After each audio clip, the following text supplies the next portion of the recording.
En la cena navideña, mi madre brindó exigiendo que le devolviera el dinero que gastó en criarme. Le transferí $1 y le pedí que me devolviera los años que pasé cubriendo sus cuentas. Mi hermana se burló, así que me levanté, brindé por su nuevo novio adinerado y esa misma noche cancelé todo, tarjetas, cuentas y vínculos. La noche de Navidad iba a ser como cualquier otra reunión familiar.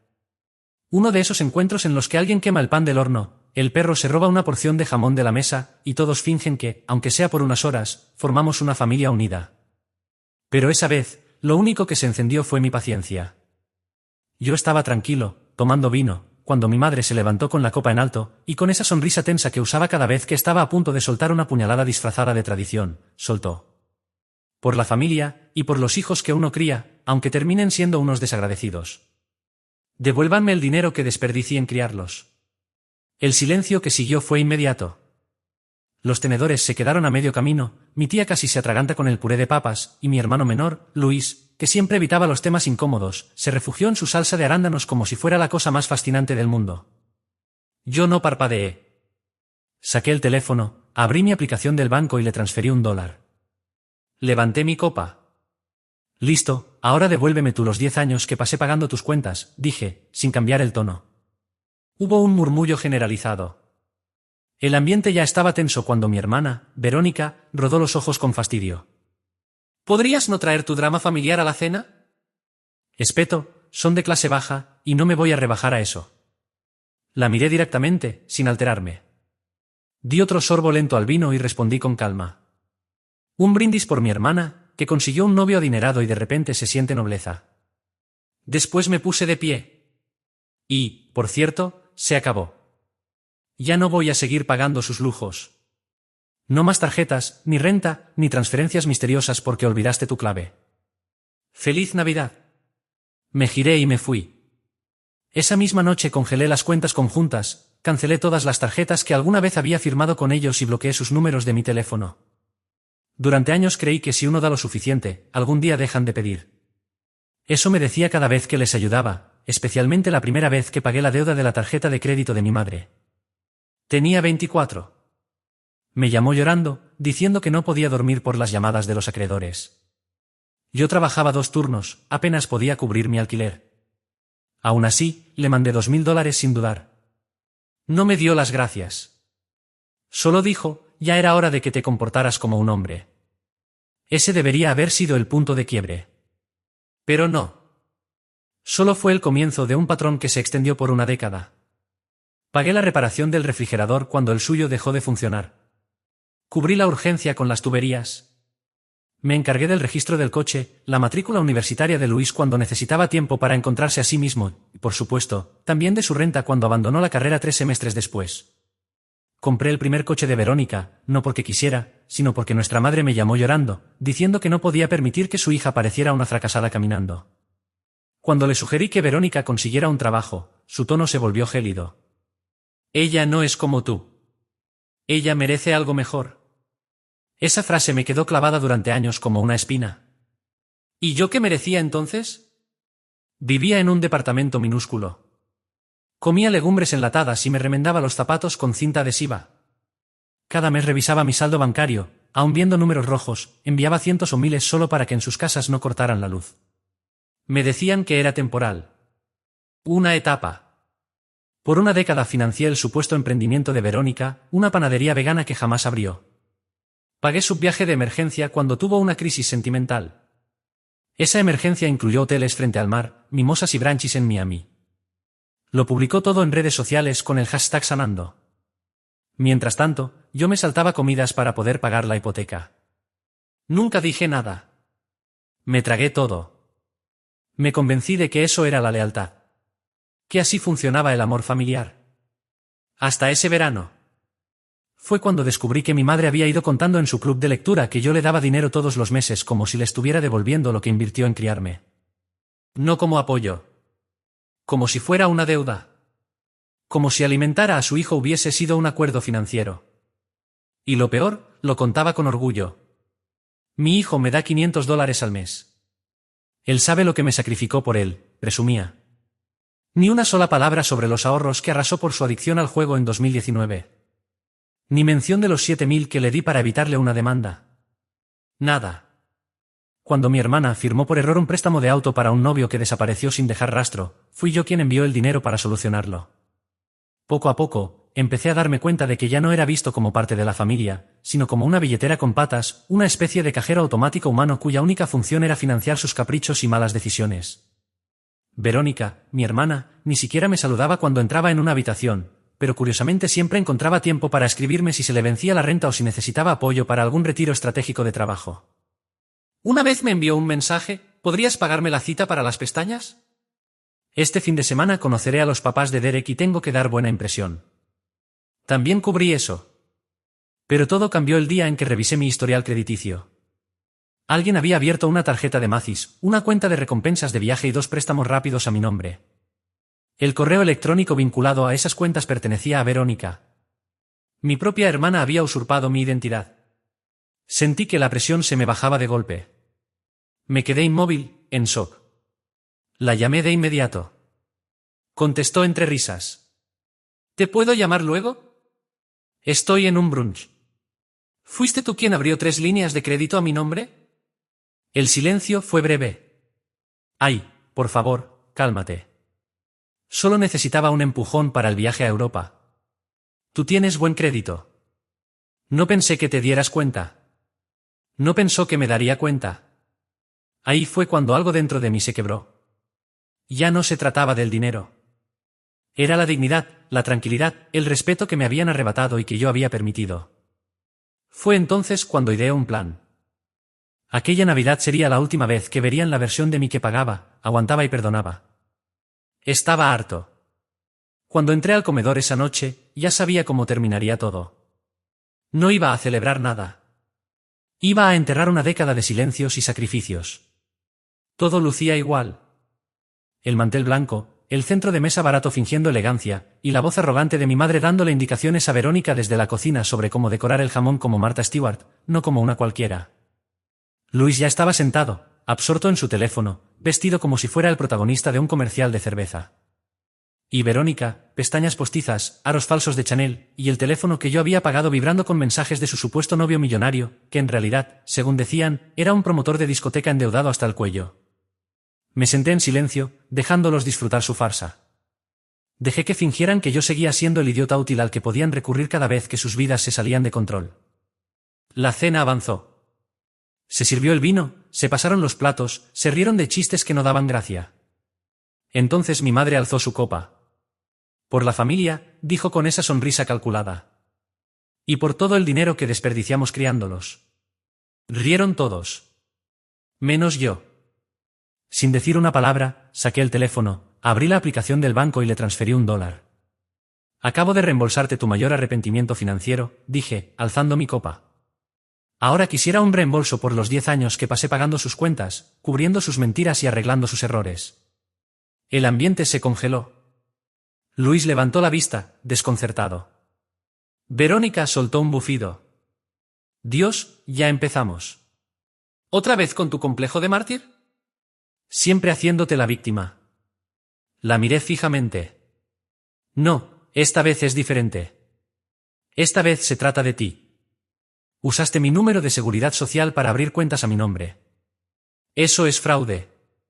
Ella se quedó paralizada, la copa a medio camino de su boca. ¿De qué estás hablando? No te hagas la tonta. Ya presenté el reporte policial. Tengo los correos, las capturas de pantalla. Usaste mi identidad para pagar tus productos de lujo y tus retiros de negocios. Eso es delito. Mi madre dejó caer el tenedor. Eso es absurdo. No, respondí. Lo absurdo es que haya permitido que esta farsa durara tanto. Saqué un sobre del bolsillo de mi chaqueta. Tal vez deberías leer esto, mamá. Es la notificación oficial de que he revocado el poder notarial que tenía sobre tus cuentas. Lo que significa, me volví hacia Verónica. Que tus tarjetas están canceladas, las transferencias automáticas de renta ya no existen y la factura del dentista de emergencia que pagué el mes pasado fue reclamada y revertida. Ella se levantó de golpe. Estás exagerando. No puedes cortarnos así. Sí puedo. Y ya lo hice. Anoche sus cuentas quedaron congeladas. Las tarjetas, bloqueadas. Me giré hacia Luis, que ya había abierto su app bancaria con cara de susto. ¿Y ese iPhone nuevo que compraste el mes pasado? ¿Sigue funcionando? Mi teléfono no. Espera, me dice que el método de pago fue rechazado. Eso es porque estaba en mi cuenta.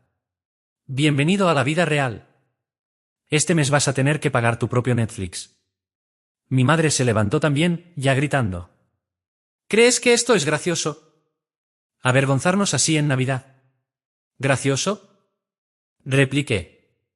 No, pero por primera vez en años. Es justo.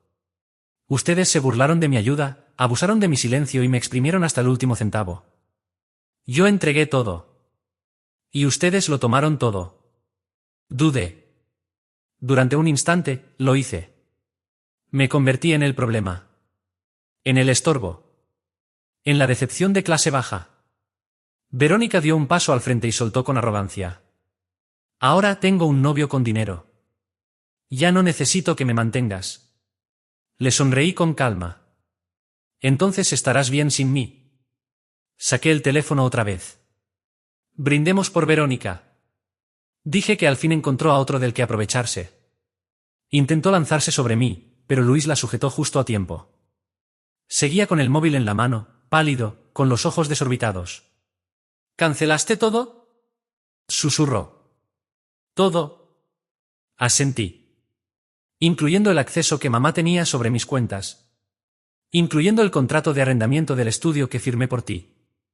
Incluyendo cada tarjeta que alguna vez estuvo a mi nombre. Todos esos lujos siempre fueron míos. Ya no más. Mi madre, desde el fondo de la sala, apenas logró articular. Tú no harías esto, no a tu propia familia.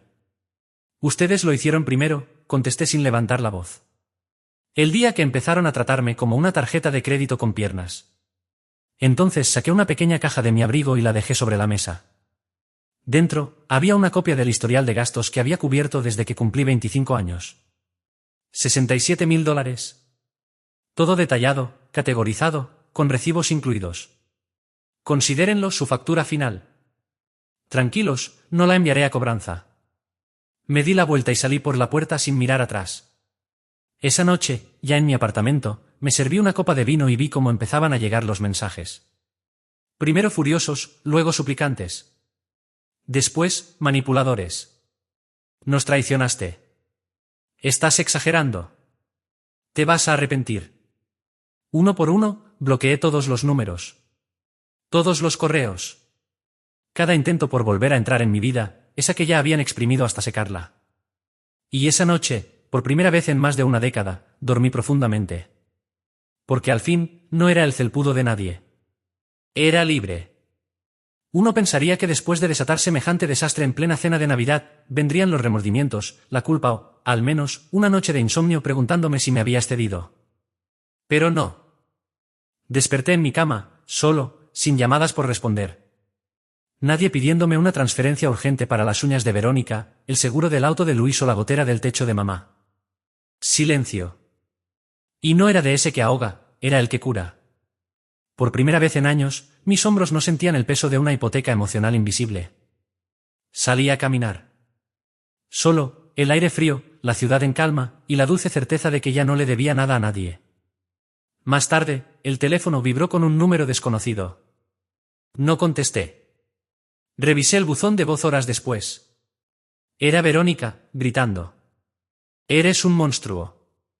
¿Tienes idea de lo que hiciste? Mamá no para de llorar. Luis tuvo que pedirle dinero a su novia y yo cancelé mi cita de pestañas por tu culpa, egoísta. Me reí. En voz alta. Hacía años que no reía así. Esa misma tarde me llegó un correo de una agencia de cobranzas. Dirigido a Verónica, pero reenviado a mi antiguo correo por error. Uno de los tantos plásticos que había sacado a mi nombre acababa de reventar con intereses, cargos por sobregiro, penalidades, una avalancha financiera cayendo sobre ella. Respondí con el informe de fraude, número de caso policial y el contacto de mi abogado. Luego bloqueé también a la agencia. Y el nuevo número de Verónica. Punto final. En las semanas siguientes, el caos los arrolló sin compasión. Luis tuvo que volver a vivir con mamá después de que el arrendador cancelara su contrato, al enterarse de que su aval, yo, ya no era responsable. Intentó trabajar. Duró 3 días. Luego publicó en Instagram sobre ambientes laborales tóxicos y la importancia de la salud mental. Mamá, por su parte, vendió unas joyas. Lo supe porque una amiga suya de la iglesia me escribió por Facebook. Acabo de ver a tu madre vendiendo una pulsera de perlas fuera del centro comunitario. Está bien. Le respondí. Está aprendiendo, al fin, lo que significa hacer un presupuesto. Y Verónica, su novio rico, la dejó. Al parecer intentó pagar un hotel en Miami con su tarjeta, pero la transacción fue bloqueada como sospechosa. El tipo recibió la alerta de fraude y la abandonó de inmediato. Una semana después, me escribió desde una cuenta falsa. Solo dime por qué, porque ahora. No respondí. En vez de eso, apagué el teléfono y salí a caminar. Doné $100 a un refugio para mujeres a nombre de Verónica, que al menos por una vez contribuyera a algo útil. Pero el verdadero cambio no fue ver cómo ellos se desmoronaban, sino sentir cómo yo comenzaba a levantarme. 2 semanas después de aquella ruptura familiar en Navidad, me atreví finalmente a postularme a ese puesto que había evitado por tanto tiempo. Siempre tenía una excusa, que debía quedarme cerca para apoyar a mi madre, que Verónica no era estable, que Luis necesitaba ayuda con su nuevo proyecto. Pero esta vez dije que sí. El trabajo era en consultoría, con un despliegue remoto en Seattle. El salario era 3 veces mayor, con flexibilidad real y proyección profesional. Me lo dieron. En menos de un mes ya me había mudado al otro lado del país. Nueva ciudad, nuevo apartamento, ni un solo rastro de ellos. Me compré un departamento de una habitación con vista a la bahía. Lo decoré como quise, con esas cosas que mi madre solía criticar por considerarlas un derroche, libros de arte, una mesa de centro elegante, un sofá de cuero que solo yo usaría. Pero para mí, ese olor a cuero era libertad. Empecé a ir al gimnasio, tomé una clase de fotografía, y por primera vez en una década dormí 8 horas seguidas. Conocí gente que me valoraba por quien era, no por lo que podía ofrecerles, ni por lo que tenía en la cuenta bancaria, ni porque yo llenara el caos de sus vidas con soluciones. Fue ahí cuando lo entendí todo, ya no estaba enojado, ni resentido, ni triste. Estaba en paz. Porque cuando pasas años intentando demostrar tu valor a personas que ya decidieron no verlo, terminas perdiéndote. Y yo me perdí entre transferencias, llamadas urgentes, avisos de sobregiro y culpas heredadas. Ahora, por fin tenía espacio. Un mes después de mi mudanza, Luis me mandó un mensaje. Eran solo 5 palabras, ya lo entiendo ahora. Sin súplicas, sin reproches. No respondí, pero lo dejé en visto. Que supiera que lo había leído. Esa misma semana, recibí una carta escrita a mano de mi tía, una de las pocas personas en la familia que jamás me pidió dinero. No sé qué ocurrió exactamente, escribió, pero escuché tu versión. Y quiero decirte que hiciste bien. Estoy orgullosa de ti. Cerraba con una frase que me marcó: a veces, hace falta un derrumbe para poder reconstruir. Enmarqué esa carta y la colgué encima de mi escritorio, junto a una fotografía que tomé desde mi ventana, con el amanecer sobre la bahía. Sin ruido, sin drama, sin deudas. Solo luz. Han pasado 6 meses desde aquella cena de Navidad, cuando deslicé mi teléfono sobre la mesa. Transferí $1 a la cuenta de mi madre y le dije: ahora devuélveme los 10 años que pasé pagando tus cuentas. No hubo gritos. Nadie rompió platos. No hubo escenas exageradas. Solo el sonido de una familia comprendiendo, al fin, que el paseo gratis había terminado. Y mi corazón, por primera vez en años, latiendo tranquilo. Aquel $1 fue más que una simple transacción. Fue liberación. Fue el recibo que cerraba la deuda. Acceso revocado. Juego terminado. Desde entonces no he vuelto a saber nada de ellos directamente. La semana siguiente vi una historia de Instagram de Verónica, una selfie borrosa en un baño, con el texto: algunas personas solo son leales mientras hay dinero. Luis publicó un tuit vago: ya no se puede confiar en nadie, ni siquiera en la sangre. Y mi madre cambió su estado de WhatsApp. Los hijos ingratos son una maldición de Dios. Perfecto. Que se ahoguen en su propio silencio. Porque yo, por mi parte, nunca estuve mejor. La primera semana sin ellos se sintió irreal. El teléfono en silencio. Mis cuentas intactas. Mi nombre ya no ligado a sus rentas, servicios ni emergencias. Al principio revisaba todo compulsivamente, como si algo fuera a explotar en cualquier momento. Pero no pasó nada. No faltaba nada. Lo único ausente era el ruido, el de sangre constante y esa ansiedad que ya sentía como parte de mi sistema nervioso. Así que me senté en ese silencio. Y comencé a sanar. Aquel trabajo que postergué por años seguía disponible. El sueldo, incluso, había subido. Dije que sí. Me mudé a una ciudad donde nadie sabía quién era ni cuánto tenía. Nadie me veía como una billetera con patas. Compré un apartamento pequeño, con paredes blancas y ventanas altas. Sin espectros del pasado. Lo amueblé todo con mis recursos. Sin sofás usados. Sin platos prestados. Solo mis gustos, mi estilo, mi espacio. Y por fin, me despertaba sin temer al día. Sin llamadas de mamá a las 6 de la mañana pidiéndome cubrir el gas. Sin mensajes de Verónica diciendo, «Podés transferirme $80», justo después de subir una selfie desde el salón de belleza. Sin Luis escribiendo, «Estoy corto de dinero» a los 3 días de haberle pagado el internet. Solo calma. Y libertad. Quienes nunca han sido utilizados no comprenden la euforia de no ser necesitados. Yo solía pensar que quería ser necesario, que ser el responsable me convertía en alguien valioso. Pero ya lo entiendo, lo que ellos necesitaban no era amor, era acceso. A mi tiempo, a mi dinero, a mi culpa. Lo llamaban familia. Pero era dependencia, disfrazada de lealtad. Y yo la alimenté por demasiado tiempo, hasta que paré. Hasta que corté todo. ¿Los extraño? No, extraño la idea de ellos. La versión imaginaria. Esa donde mamá no era pasivo-agresiva y codiciosa. Donde Verónica era amable y agradecida. Donde Luis era maduro, responsable, y no trataba la vida como una fiesta que yo debía costear. Pero esa familia nunca existió. Y la real, la que me llamó egoísta apenas dije que no, esa no la echo de menos. Ni siquiera pienso en ellos la mayoría de los días. Y cuando lo hago, es con la misma claridad que llega después de una fiebre. Porque eso era, una enfermedad. Una que me enseñaron a confundir con amor. Ahora lo sé. Ahora me cuido como nadie me cuidó a mí. A veces vuelvo a mirar esa transacción. Ese dólar. Ese reembolso simbólico que enmarqué y colgué junto a la foto de la bahía. Me recuerda que no tienes que arder eternamente solo porque a tu familia le guste el calor. No tienes que arruinarte emocional, financiera ni espiritualmente por personas incapaces de darte las gracias. Y no tienes que quedarte solo porque compartes un apellido. Les di una década. Ellos me devolvieron reproches, manipulación y silencio cuando más necesitaba apoyo. Yo les ofrecí todo. Ahora, no les doy nada. Ni siquiera el consuelo de una segunda oportunidad. Porque a veces, el cierre no es un abrazo. A veces, el cierre es $1 y una puerta que no volverá a abrirse jamás.